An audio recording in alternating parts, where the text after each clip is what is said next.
Hello and welcome to my channel. I am Ashton and today I want to talk about Jesus and Horus. Jesus Christ, as you know, is the prophet of Christianity, or is said to be the prophet of Christianity, and speaker of many of the verses of the New Testament of the Bible. He is pretty much the most important figure in Christianity and a part of the Holy Trinity in the religion. He pretty much is equal to God, if not greater. And naturally, I don't need to speak much about him because Christianity being a very widespread religion, everyone knows who Jesus is, Jesus Christ. No matter where you live in the world, you've probably heard this name. Then comes this slightly less well-known figure, would be the ancient Egyptian god Horus, or Heru, as he would have originally been known. Now, Horus in Egypt was pretty much the most important god in their religion. He was the patron of Lower Egypt. He was the god of many things, such as war, hunting, fertility, light, etc. But he was important because he was the god of royalty. The Egyptian pharaoh, while he was alive and on the earth, was said to be an incarnation of Horus, or at least of one of his aspects, and this made Horus extremely important to the king. It was almost as if Horus was the one who gave the pharaoh the right to rule. The symbols of Horus are among the most important symbols in ancient Egypt, and most of the symbols from ancient Egypt that were passed on to later generations happen to be the symbols of Horus. And in fact, Horus is definitely more well known than most of the other Egyptian gods in modern pop culture. Now, generally speaking, you would not think of Horus and Jesus as being similar at all. A little bit of research into their actual mythologies will show vast differences. Yet, for the past more than 7 years now, for the past 10 years, there's been this phenomenon that people have been attributing Jesus Christ to Horus. Generally, this is people trying to discredit Christianity, usually atheists or New Age pagans, trying to say that Jesus didn't actually exist and the entire mythos of Jesus Christ is simply plagiarized from the mythology of Horus, and thus they say that Christianity itself is invalid. Now, I know there are many different arguments that discredit Christianity, but I'm talking about this specific argument. And then there are Christians who, understandably upset by this comparison, have gone ahead and decided that Egypt is evil and demonic, and it has, to an extent, it has caused them to lose respect for ancient Egyptian culture, since a certain Egyptian god is being used to discredit their religion. So where did this all begin? Well, it began with this little movie, you probably have heard of it, called Zeitgeist. I think that's how it's pronounced. And it's quite a nice movie, and it's a very popular movie, and it's actually a trilogy. And in this movie, in the first segment of the first Zeitgeist movie, associations were made between Jesus and Horus.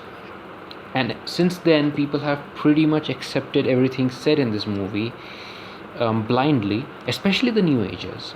In fact, one of the reasons I don't call myself a New Ager, even though I have spiritual leanings, is simply because New Agers are notorious for accepting whatever they're told and not ever fact-checking.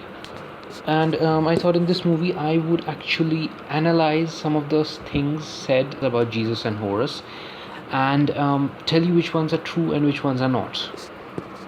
Now, I should mention, I personally don't have any problem with the movie Zeitgeist. I quite liked it, actually. I saw the second one too. I don't remember if I saw the third one. The first one is more or less about conspiracy theories and just political conspiracies, 9/11 and such. The reason I'm saying this is just to clarify, this movie is not a bad movie. most of everything presented in the first movie is presented very well and with adequate research done. It is extremely believable, everything that they say in the movie. And the second one is even better because the second one doesn't focus so much on conspiracies. The second one focuses almost entirely on things like climate change and speaks to extent on the state of the current economy of the world. Maybe not a few things, but a lot of what they said is very, very agreeable, especially when it comes to the economy and when they propose some alternative models to the current monetary system. Seeing how well the movies are made, it does make me wonder why the first segment was so poorly done. Because everything in the movie has so much research done into it, and it's said in such a convincing manner that people can't even imagine that the first part of the movie is so full of errors and lack of research. I still don't understand, because it's not like if they just wanted to discredit Christianity, there's enough material out there. I mean, come on, you can just look it up on YouTube or on the internet. There's enough material out there to be used to discredit Christianity. Christianity is a religion which is very, very easy to attack, mainly because it's so big. So it really does make me wonder why they chose the most incorrect, the most wrong and meaningless arguments to discredit Christianity. And I imagine that most of the people who saw the movie, because everything else was so well presented, they just thought that, well, everything they must have said about Christ was also correct. But in fact, it's not.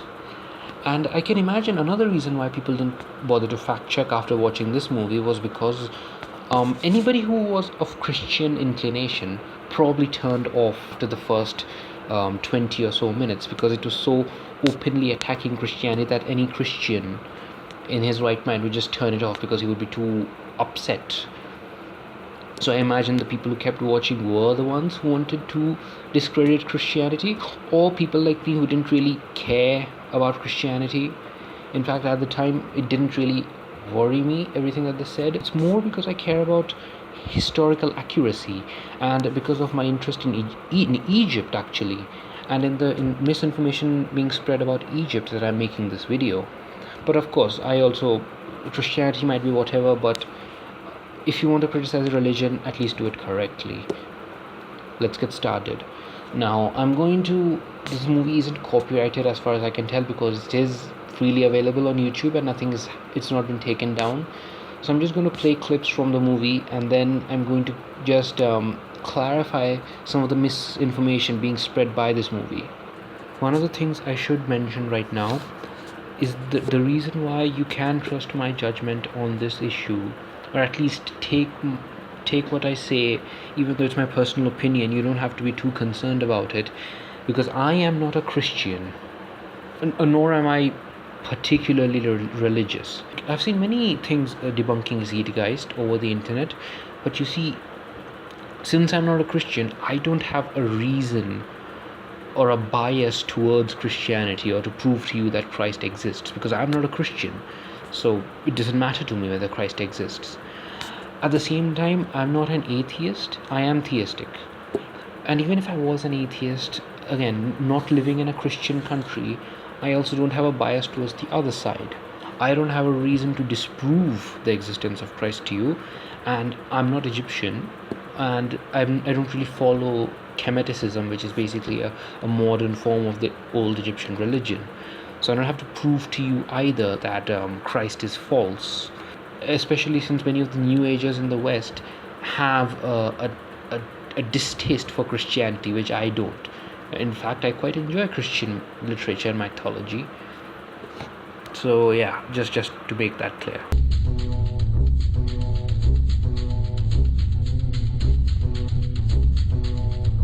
Okay, so the movie, as you can see, part 1 says the greatest story ever told, and in this they're basically referring to Christianity as kind of like saying the greatest lie ever told, which I find surprising, because if Christianity is the greatest lie ever told, then isn't every religion a big lie? I mean, from my perspective, either every religion is false or every religion is in some way true, but that's just me, and that's not about what this video is about. But still, funny, isn't it? If you think about it, they only picked Christianity to criticize is because the creators of this movie probably live in a Christian country. I mean, I can imagine if they lived in an Islamic country, they would criticize Islam in such a way, or at least an Islamic country where you can criticize Islam. If they lived in India, they would probably criticize Hinduism.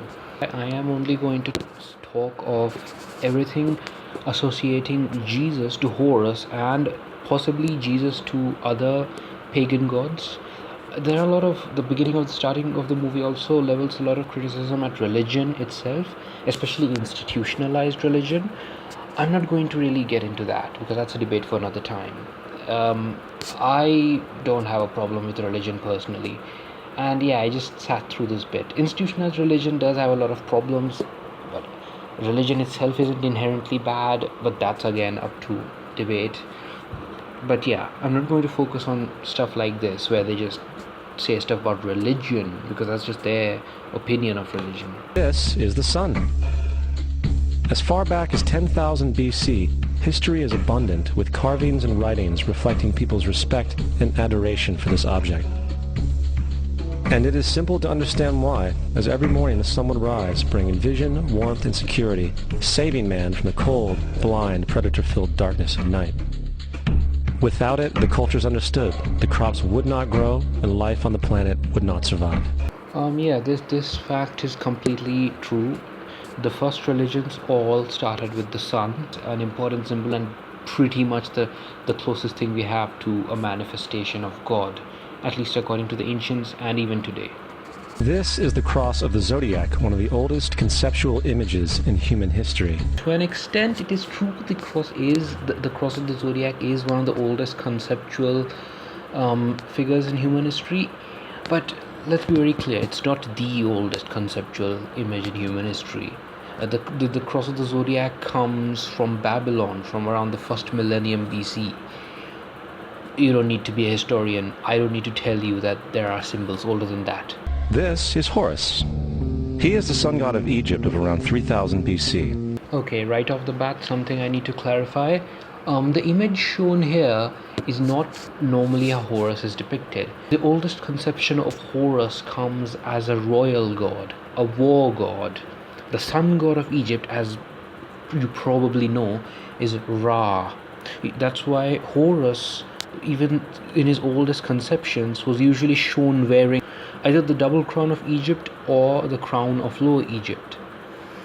It was Ra, and in this picture you can see Horus with the sun upon his head. This image came later. Originally the god with the sun upon his head was Ra. And yes, Ra and Horus are connected, and this can clearly be seen by the fact that they both have a falcon head. Horus, being the sun or the light, had an enemy known as Set, and Set was the personification of the darkness or night. Once again, must come here and clarify.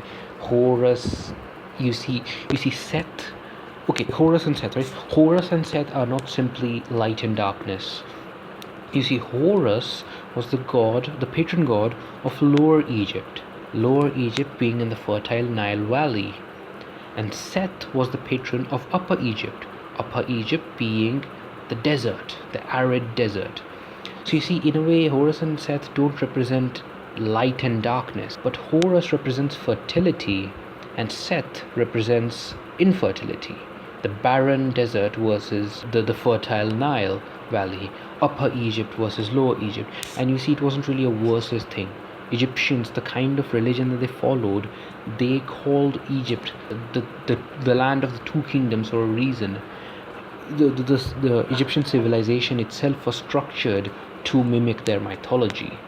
So Seth and Horus being enemies, thus Seth was made the patron of Upper Egypt and Horus the patron of Lower Egypt. Seth was not the god of darkness. It should be noted, Seth was or of the night or anything like that. Nor was Horus the god of the sun. Seth was the god of chaos.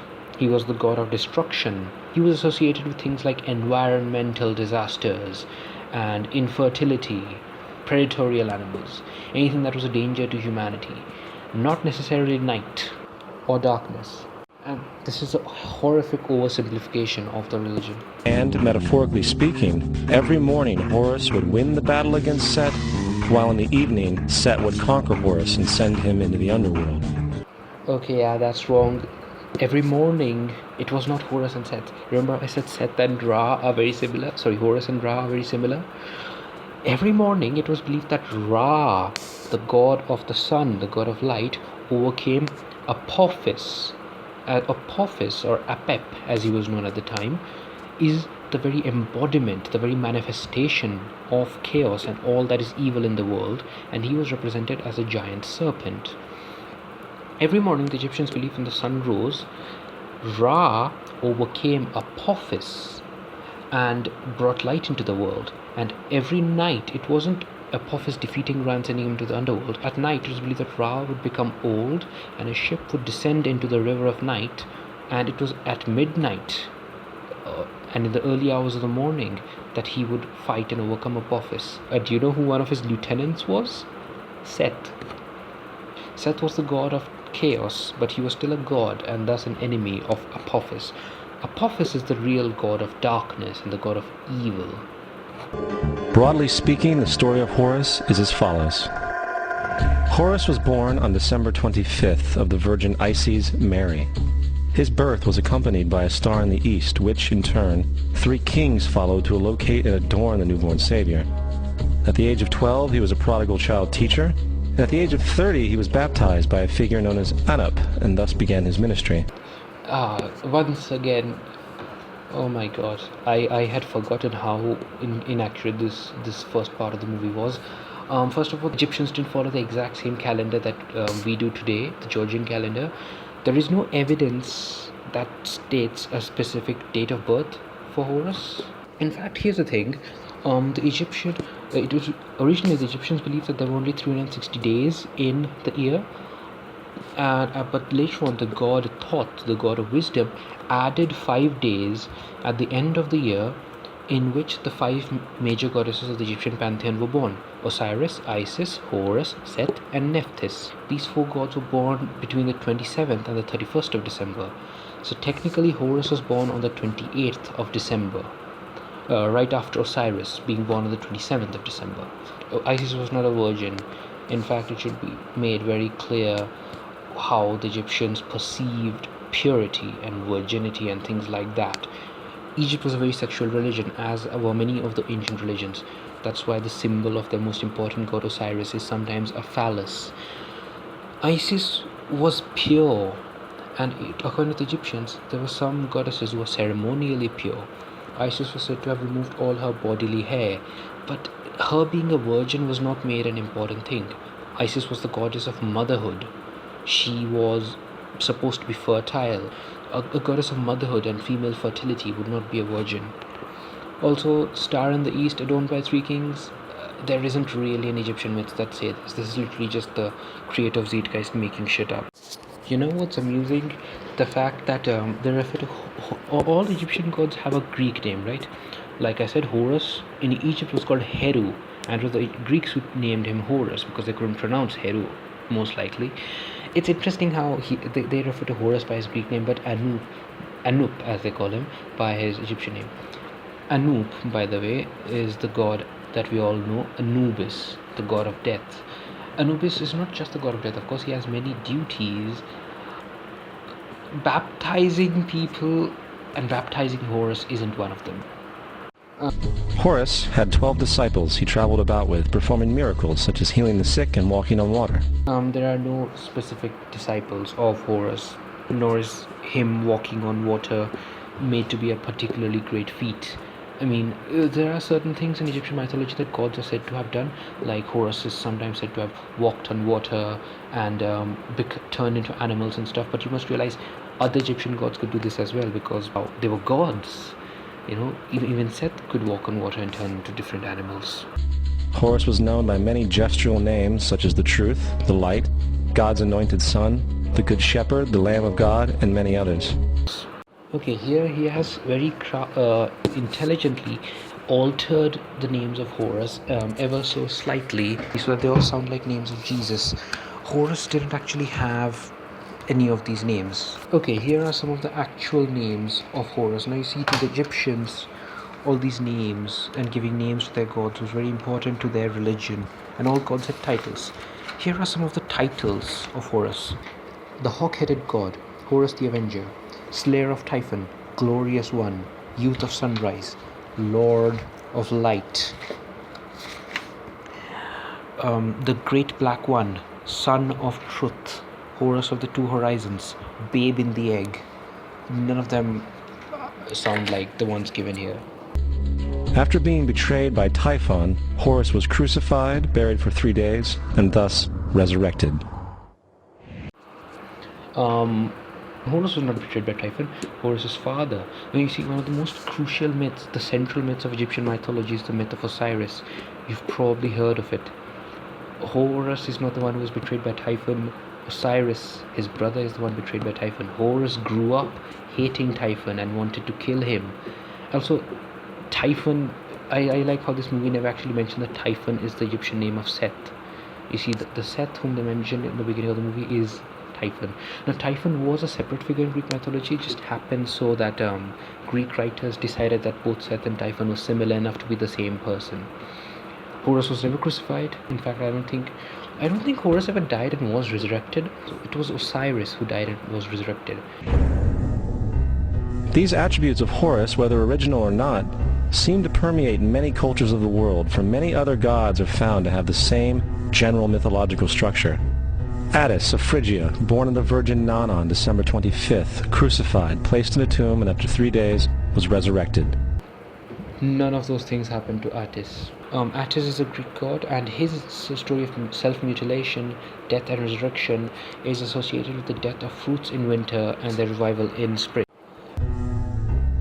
Krishna of India, born of the Virgin Devaki, with a star in the east signaling his coming.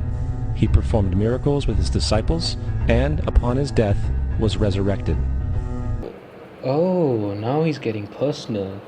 This is one thing I can speak confidently on because I am from India. Krishna was not born of the virgin. Do you really think the culture that wrote the Kama Sutra would shy away from sex? Krishna was not born of a virgin. No Hindu will tell you that she was born of a virgin. There is no star in the east as far as I remember. He was born at midnight though. Krishna did perform miracles, but like I said, this whole performing of miracles, every god in Indian mythology performed miracles because they were gods. Resurrected, Krishna being resurrected is fairly important, but you must realize the original mythos of Krishna is different from his mythology in the Mahabharata. In the Mahabharata, at the very end, Krishna is shot with an arrow that is specifically designed to kill people of his caste or tribe, I guess you could call it. And after he died, he went to heaven. He wasn't resurrected, he was welcomed in heaven. He died and he was welcomed in heaven. I guess you could technically say him dying and being resurrected in heaven is kind of a resurrection, but it's not in the same way as Christ. Dionysus of Greece, born of a virgin on December 25th, was a traveling teacher who performed miracles such as turning water into wine. He was referred to as the King of Kings, God's only begotten Son, the Alpha and Omega, and many others. And upon his death, he was resurrected. Dionysus of classic. If you read Percy Jackson, you know who Dionysus is. Greeks were also not shy of sex. Dionysus was not born of a virgin. Dionysus was not said to have been specifically born on the December 25th. In fact, here's a gross little story. Dionysus was born from the thigh of Zeus. This is symbolic of something, I guess. Dionysus performed miracles, thus like everybody performed miracles. They're gods. Dionysus never died and Dionysus was never resurrected. One similarity that Dionysus does in fact have to the myth of Jesus is that Dionysus made wine from water. But you see, here he made it in the actual process in which wine is made, as in he crushed up fruit and he put it in barrels and then he poured water into it along with sugar and he made wine. In Greek mythology, Dionysus was the mythological inventor of wine and thus the god of wine. Now here I will give these guys one thing. Many of your Christian rituals, such as the Eucharist or the Holy Communion, do come or are taken from the rites of Dionysus. Because of course anybody can tell that Christianity had a big part of its development in Rome, and it was the rites of Bacchus taken from the cult of Bacchus that were turned into Christian rituals, but that doesn't mean the entire story of Christ itself was taken from Dionysus. Only those few rituals, and also the importance of red wine in Christianity. I mean, come on, this is no big deal. Rome, which was the center of the Roman religion, is now the center of Catholicism. Do you really think stuff didn't get passed on? Like, also, there's a picture of Dionysus being crucified here. As far as I know, there's no myth of Dionysus being crucified. Mithra of Persia, born of a virgin on December 25th.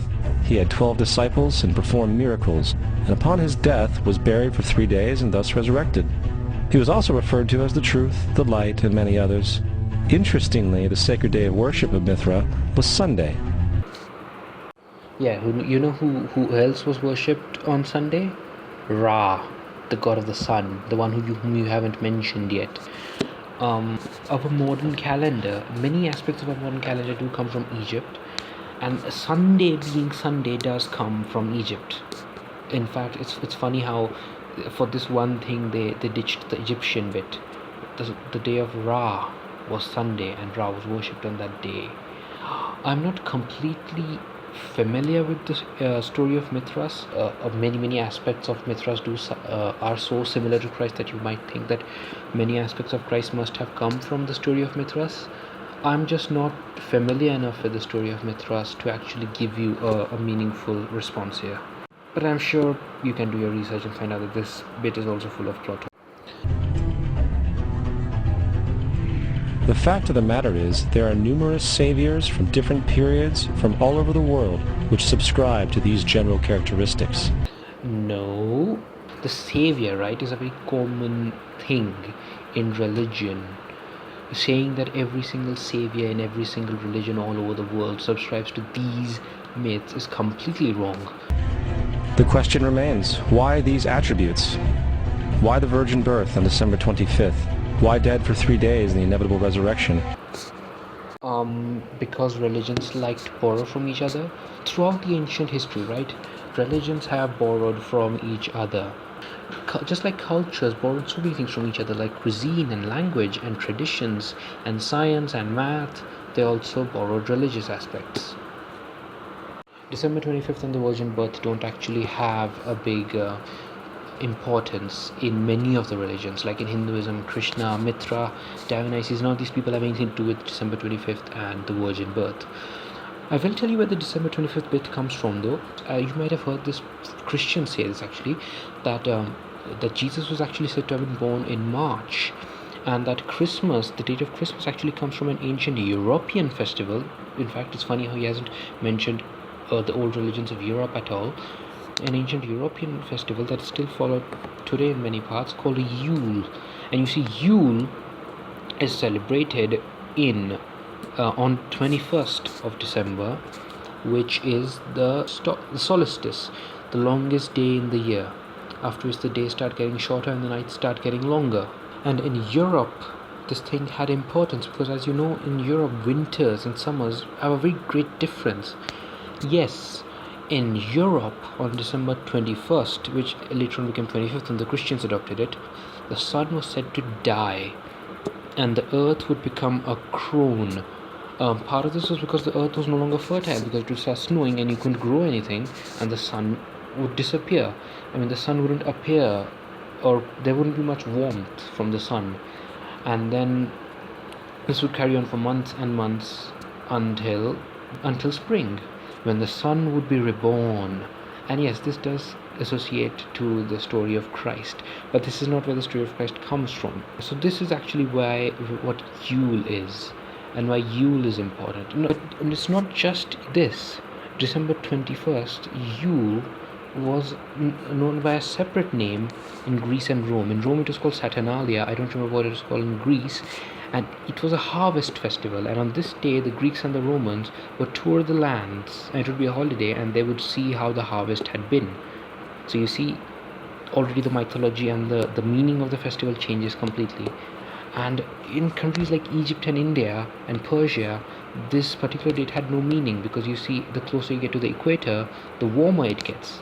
So to the people of Egypt, the solstice on 21st December didn't mean what it meant to the Europeans, because yes, it would get colder, but considering how hot Egypt was in the desert, it wouldn't get so cold that you would literally start calling it the death of the sun.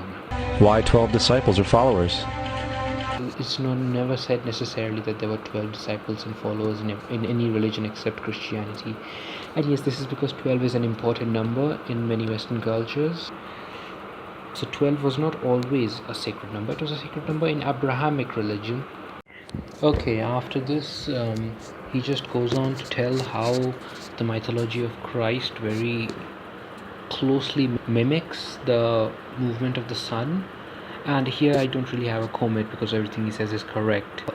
Many of the aspects of Jesus' myth are representations of the sun's journey. But do you know why that is? Because Christianity is ultimately born out of Judaism, and Judaism is a religion very strongly based on astrology. Even if at one point this changed, Judaism is in its most basic essence astrology. So are the religions of Egypt and Persia and India. And yes, most religions in this world are very, very closely connected to astrology.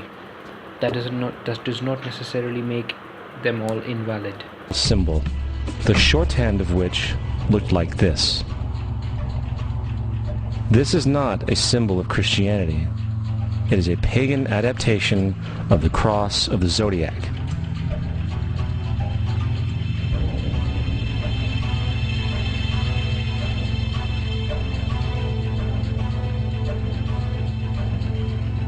This is why Jesus in early occult art is always shown with his head on the cross, for Jesus is the Son of God.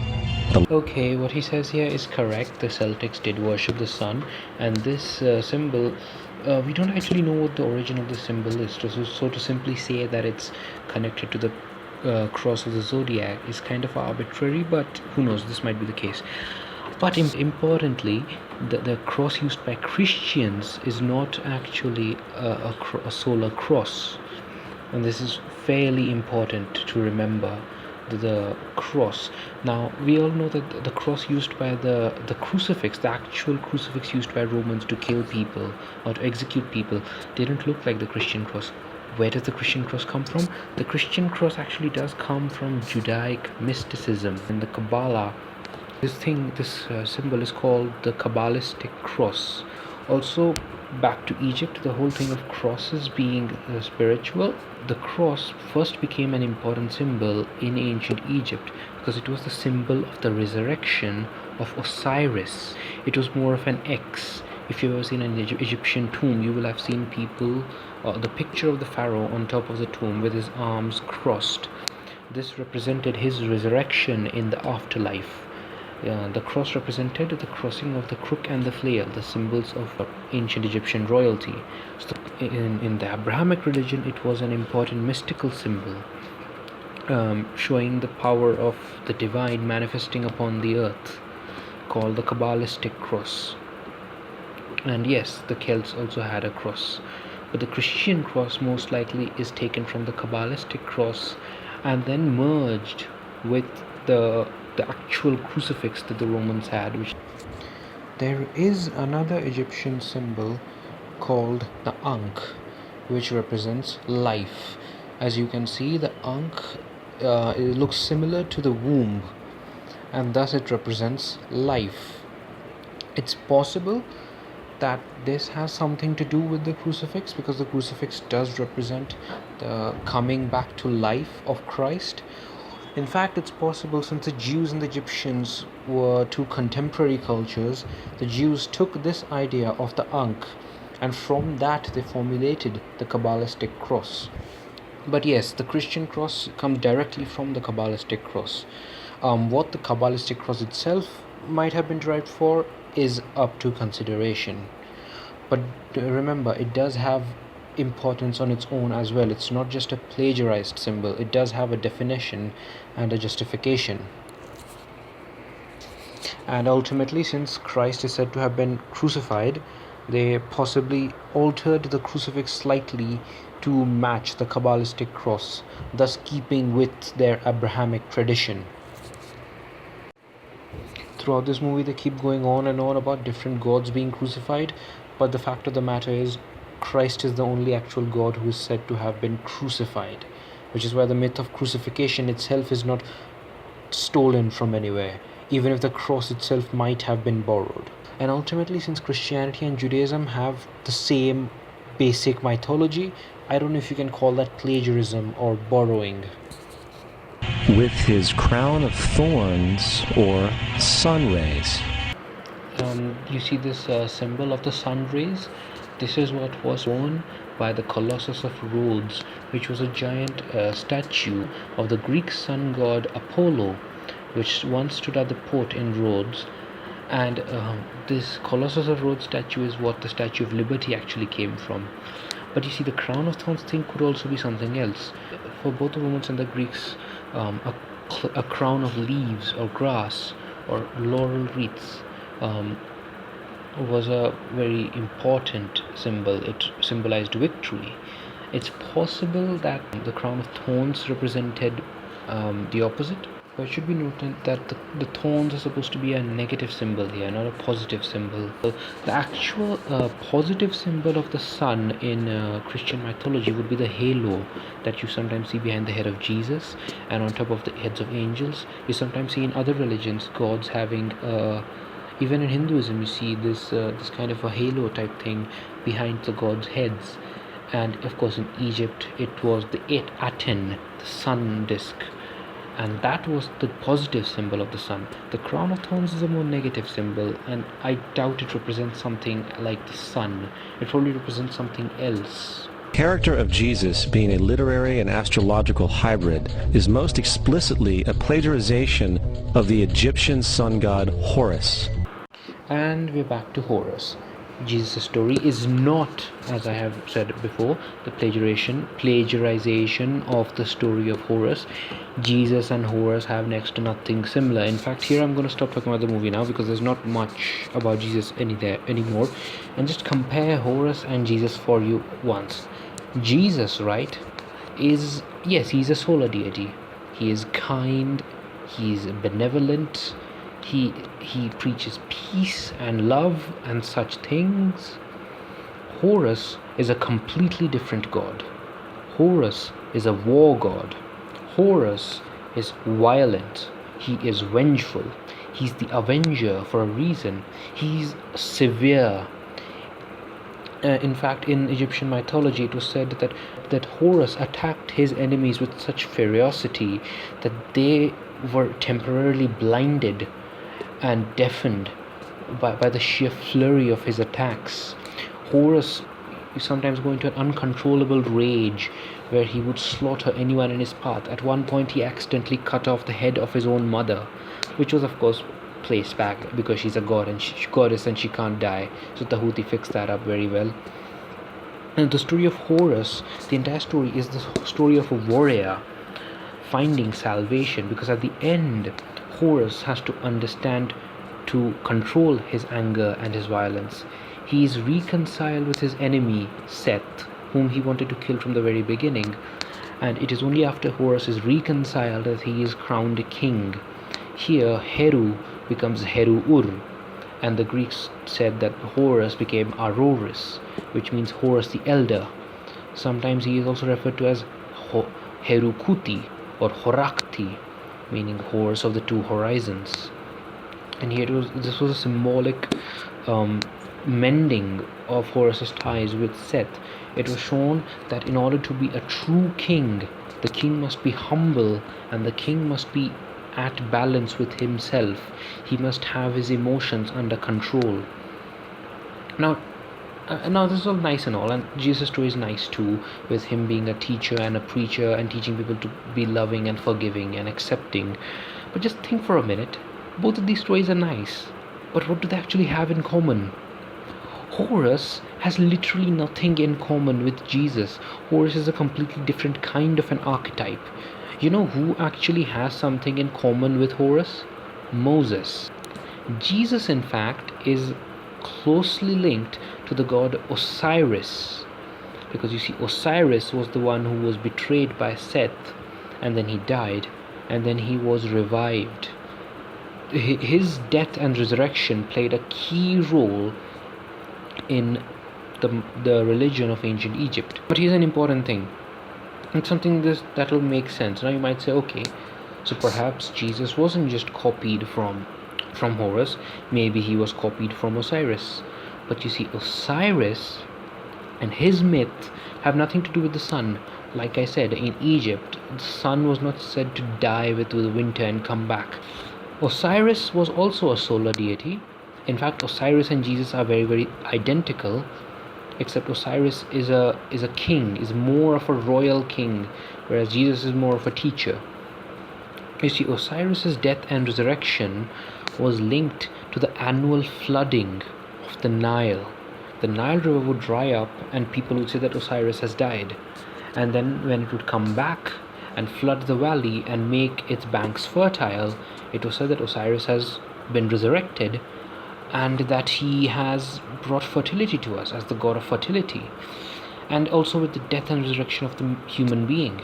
The man has died, so symbolically Osiris has died, and the man is reborn in the afterlife. The king also is reborn in the afterlife, and thus Osiris is resurrected. So here we have an interesting thing where it's not that it's not the sun which is the common factor in both these religions. It's the concept of death and resurrection which is there in both these religions. So this whole story that, oh well, the ancients were just stupid people who looked at the sun and took the sun's path across the sky and turned that into mythology. No, here you see the immaterialistic concept of death and resurrection being repeated. They saw their story that Osiris died and was resurrected, and then they connected this to the Nile. The Hebrews and the Romans imagined that Jesus died and was resurrected, and they connected it to the sun.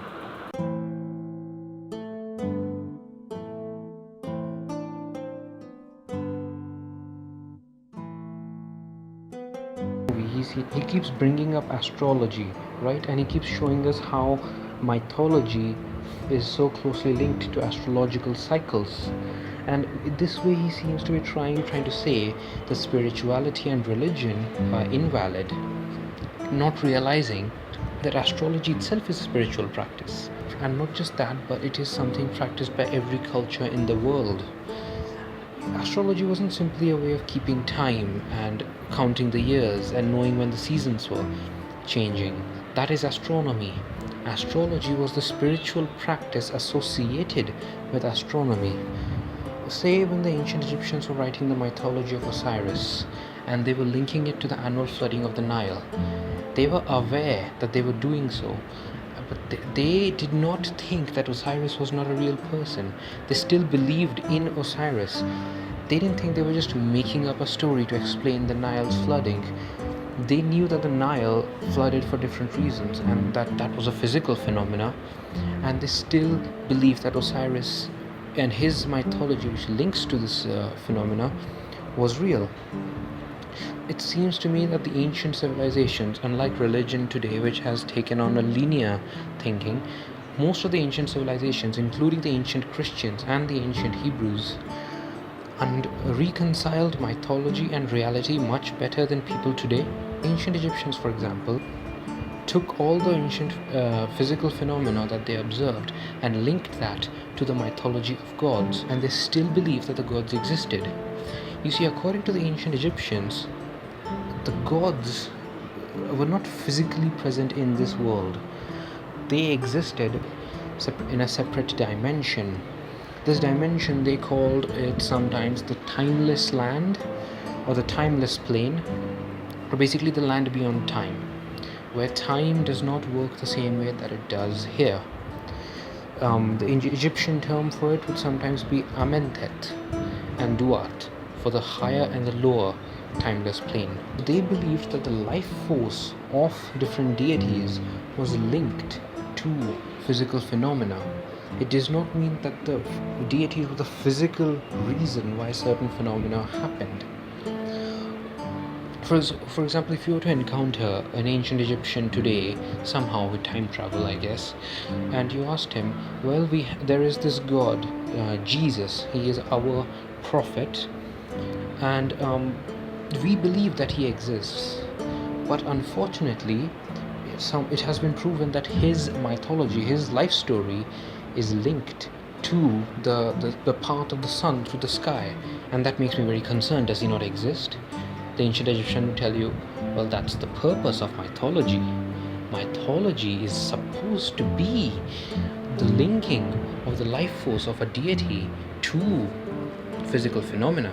Simply understanding the physical phenomena better today does not invalidate the mythology to which it is linked, and that Jesus might still very well have existed, and it is only that his story was remembered in such a way so that it would keep with the tradition. So then you might say, well, there's another problem. We don't think we really have evidence that Jesus lived upon this earth. Does that mean he doesn't exist? And the ancient Egyptian would say, well, no, he still exists. Even if Jesus never lived upon this earth, he still exists in our timeless land. So you might say, well, are you ready to believe in Jesus even though you believe in all these different gods? And he will say, yes, Jesus is merely another deity who exists in the timeless land. And the ancient Egyptian would tell you that regardless of which version of the story you take, whether you believe that Jesus never lived upon this planet, he still existed in the timeless land. The very fact that you have written his mythology connects his life force to that of the sun, meaning Jesus is still a real deity. Or if you go with the other story in which Jesus did live upon this planet in the physical world and died and then was resurrected and went to heaven, for the ancient Egyptians, heaven was that timeless land where people went after they died. So you're like, yeah, so even so Jesus exists in the timeless land, and even so his life force will be connected to some physical object, and that would be the sun. After this, he talks about some of the stuff related to the flood, which I can't debunk, because yes, your entire story of the flood of Noah does come from the Epic of Gilgamesh, and yes, all cultures have their story of the flood. Probably took the same Epic of Gilgamesh story and turned it into their story of the flood. Interestingly, I don't think the Egyptians had a story of the flood. There is the plagiarized story of Moses. Upon Moses' birth, it is... All religions borrowed from each other, just like every language borrowed from each other, just like every culture borrowed from each other. It's not just such a black and white phenomenon as in Christianity equals plagiarized Egyptian religion. And like I said in this video, I've described many of the differences between the religion of Egypt and Christianity. Both religions were original religions that borrowed from each other. Also, spirituality. You're forgetting one very important thing. Religion comes from spirituality. Spirituality was something so difficult to explain that it had to be explained through the medium of religion. Spirituality is inherent. Spirituality is biological. It's so rooted in humanity and human nature that of course people from different parts of the world looking up at the same night sky and having the same kind of minds would come up with many things which are similar. This does not necessarily, even though I said everyone borrowed from everyone, this doesn't necessarily mean that every single time we find a similarity between two religions, they necessarily stole from each other.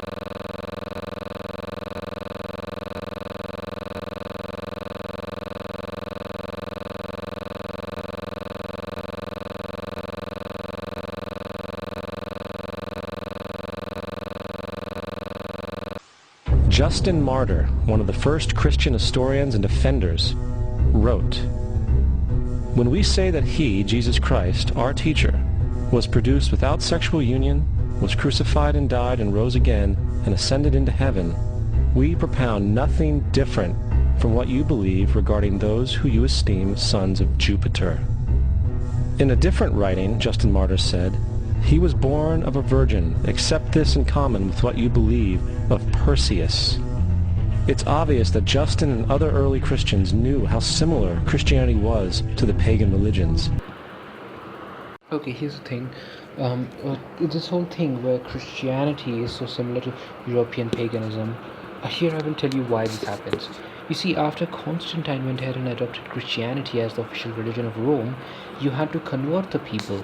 But how you can't just take an entire culture of people who have believed certain things for centuries, if not millennia, and just expect them to change. I mean, some people will obviously change, but an entire culture of people, an entire continent of people won't just suddenly change. So what they had to do was take many aspects of European paganism and insert them into Christianity. That's why there's so much similarity. This way people's lives wouldn't be too disrupted and they could become Christians. This is kind of a bad thing that I never really liked, but all religions did it. I personally prefer this over religious oppression, over forced conversion that certain religions in the history of this world have done. I'd much rather have this reconciliation. In fact, this is probably why the date for Christmas was decided to be the same as the date for Yule and Saturnalia, so the people of Europe could continue their way of life. As far as he was concerned, the devil did it. The devil had the foresight to come before Christ and create his characteristics in the pagan world. Yes, here I have to agree with the creators of Zeitgeist. It is kind of idiotic how whenever we find similarities to Christianity in other religions, like I said, all religions borrow from each other, going with the boring old route of it's the devil is stupid and idiotic. This idea that, well, the devil went back in time and changed every religion so that it would match Christianity. Anybody with a brain can see that that's a very weak way of discrediting other religions, and making shit up like the devil did it and using that to discredit all other religions is no different from the creator of Zeitgeist making shit up in the story of Horus and using that to discredit Christianity. In the Old Testament, there is the story of Joseph. Joseph was a prototype for Jesus. The Old Testament is the Judaic holy book, and the New Testament is more preferred by Christians. All this shows to me is that, well, maybe Jesus was older than we think. Maybe Jesus was actually a person who lived during the times of the Old Testament rather than the new one. You say Joseph was a proto-Jesus, but it's also possible that the story of Jesus was simply a retelling of Joseph's story. What if Joseph and Jesus are the same person? Wouldn't that be interesting? That would mean Jesus is older than we think he is, and he might actually have been a person. Is there any non-biblical historical evidence of any person living with the name Jesus, the son of Mary, who traveled about with 12 followers, healing people and the like? There are numerous historians who lived in and around the Mediterranean, either during or soon after the assumed life of Jesus. How many of these historians document this figure? Not one. Okay, and now for finding this video, I'm just going to talk about why we can't find the name of Jesus, because after that the first part of the movie relating to religion ends and something else begins, and before he closes it, he talks about Constantine and how he adopted Christianity and changed it. I've already been through this. Yes, Constantine did change Christianity, deal with it. Yes, Constantine altered the living fuck out of it. The Bible has been altered so many times throughout history that now it's difficult to find the original teachings. Or is it?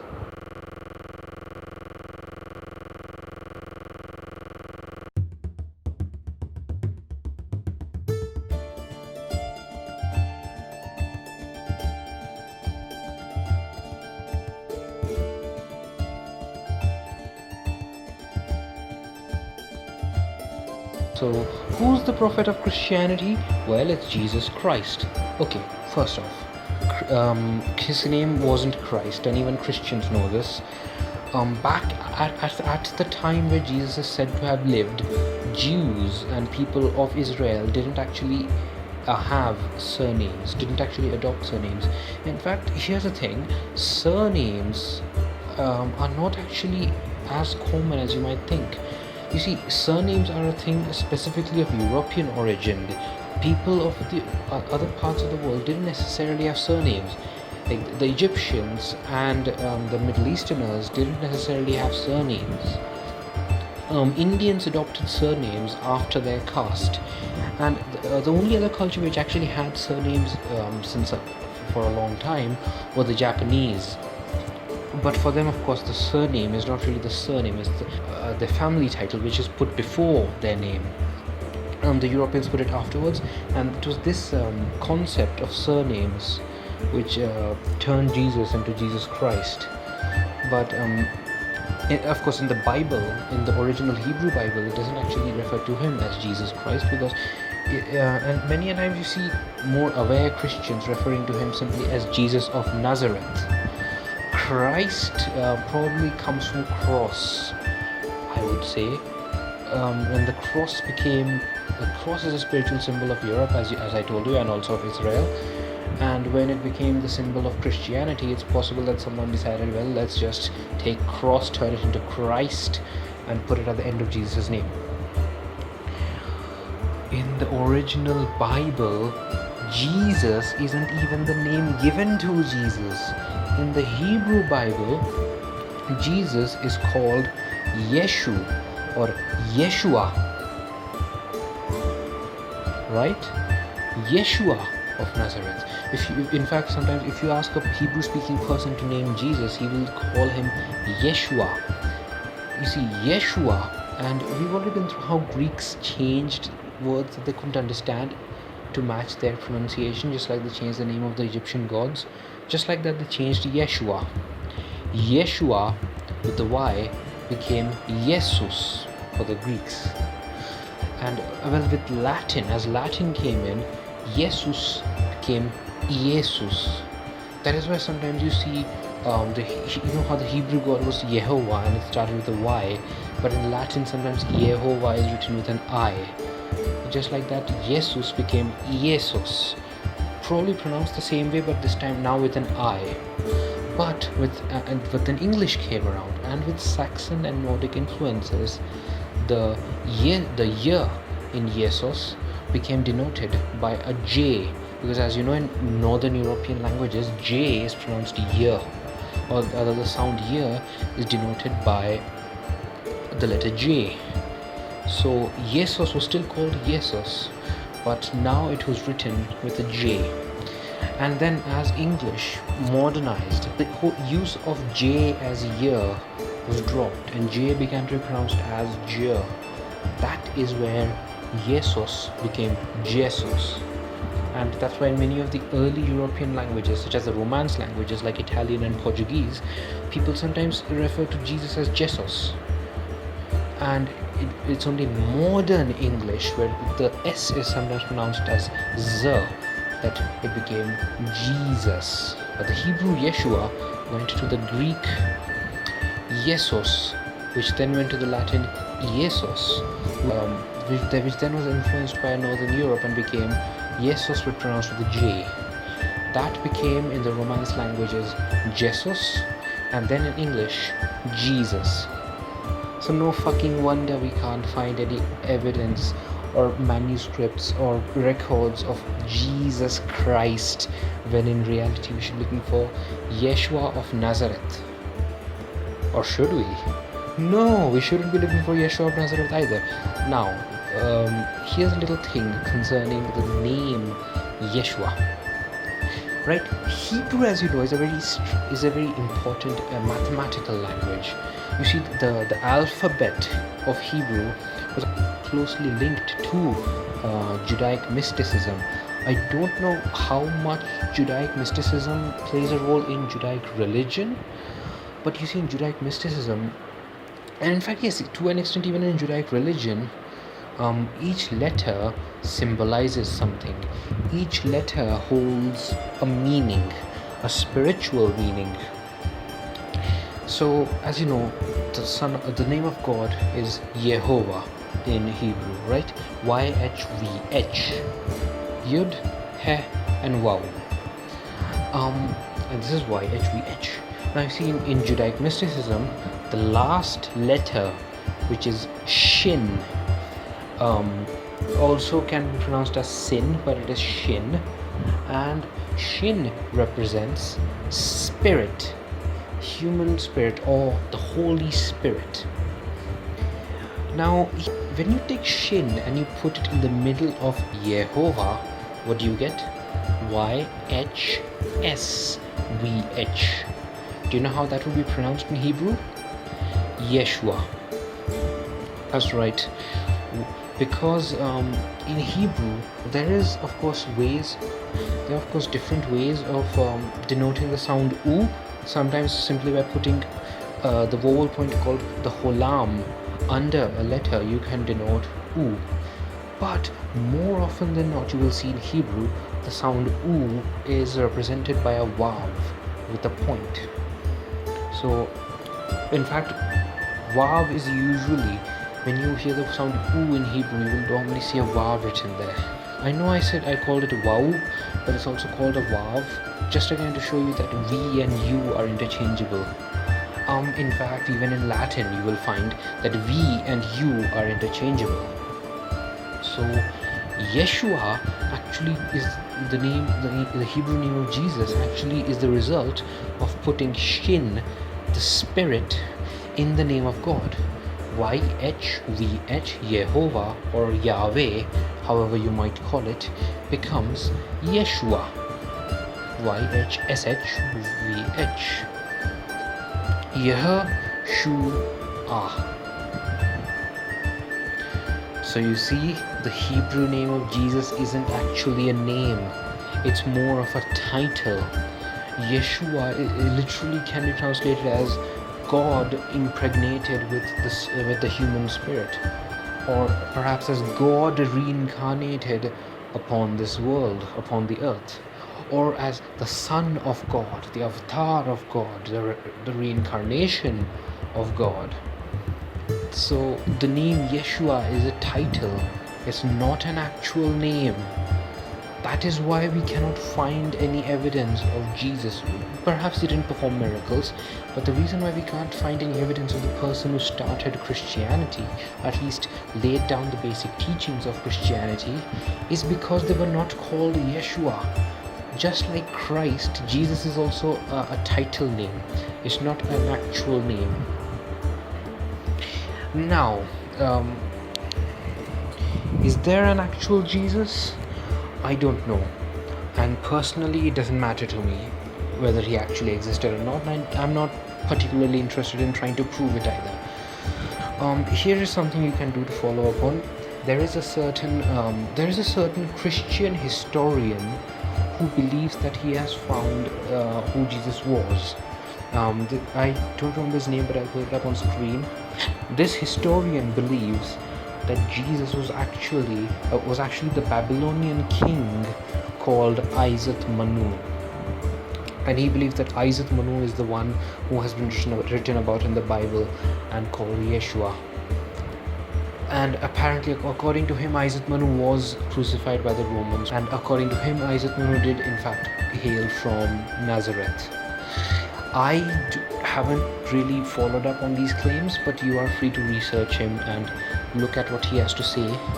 Of course, is the fact that he's Christian does make it kind of sketchy, because of course he would have a bias towards Christianity. But then again, I found that anything that is associated with religion is always very difficult to ascertain in a historical sense, simply because there is so much bias.